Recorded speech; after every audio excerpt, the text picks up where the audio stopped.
And welcome back. Well, we like to think of Wisconsin as a wholesome Midwestern state, but our next guest knows that's not always true.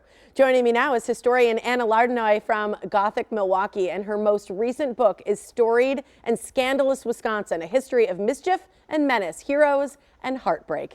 Anna also gives ghost tours of the city, and you're looking spooky this morning. Good morning, Anna. Good morning. I'm trying to keep it spooky for you, so I hope you're feeling my vibe. I got your vibe, and I love it. Here's the thing. I love what you do. You know I'm a big fan of yours. Talk a little bit about how you got into, before we break down some of these scary places, just telling these historic, scary stories, because there's truth to these.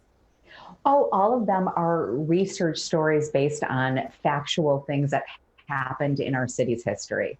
So even if you don't believe in the ghost, the story behind how the ghost happened, that's all true. Okay. I love doing it. I love making the past come alive with these spine-tingling tales. Ooh, and you do it so well. Are you doing walking tours right now? I am doing walking tours. We are keeping them very small, especially with the new limit on outdoor gathering. So we're keeping them at 15. Everyone needs to wear a mask, including me. Perfect. Okay, so let's break down some of these scary places in Wisconsin. The first one is Taliesin. This is a Frank Lloyd Wright property, right? I know. The story of how it becomes haunted is fascinating, and one that most Wisconsinites know. They know about the massacre at Taliesin, that the Carlton, the jack of all trades there, axe murdered Frank Lloyd Wright's lover and her children, and then started the place on fire. It's a horrible story. But the aftermath of what happens is as interesting, in my opinion, because not only does that house burn down once, it burns down a second time. And you might know that he built Taliesin as a tribute to his lover, Mama, like a celebration of their love. And when it burns a second time, it is lightning that strikes in the bedroom that they shared. Oh my gosh. And many people have claimed that she still lingers on these grounds.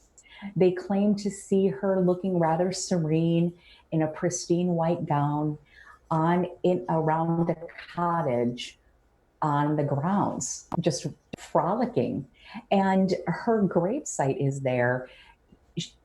Frank Lloyd Wright was supposed to be buried next to her, but his third wife apparently was very jealous of the love that he had with her and had his body interned, cremated, and mixed with her ashes when she died. So his final wish of being buried next to his love, not honored.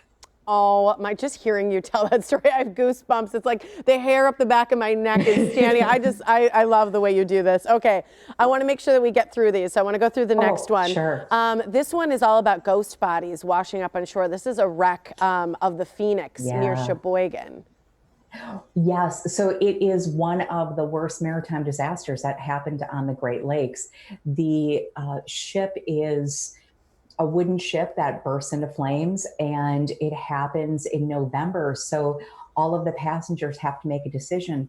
Do they want to burn to death on the boat, or do they want to jump in the water and freeze to death in frigid Lake Michigan? And they're so close to their destination, they can actually see the city lights. That is awful. So many of them die and wash up on shore, and it seems like their spirits are still crawling towards that destination they never reached to. Oh my gosh, these are just so scary. Okay, the next one, Milwaukee psychic Doc Roberts, who predicted the 1935 bombing of the city. Yeah, so he's super interesting. He could be his own television program because he's got it all. He has got some proven psychic track records, but he's also a bit of a charlatan.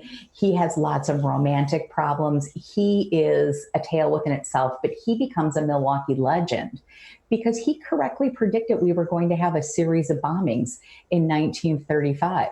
And those bombings happened. And history says he had nothing to do with it. Huh.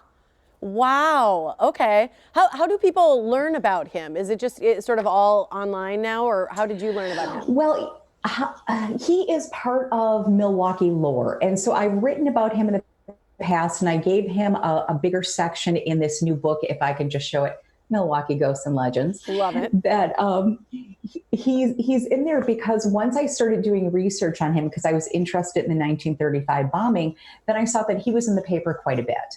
And for a variety of different things. And I discovered that he was kind of the butt of a national joke because as a psychic, he goes bankrupt, and that joke writes itself.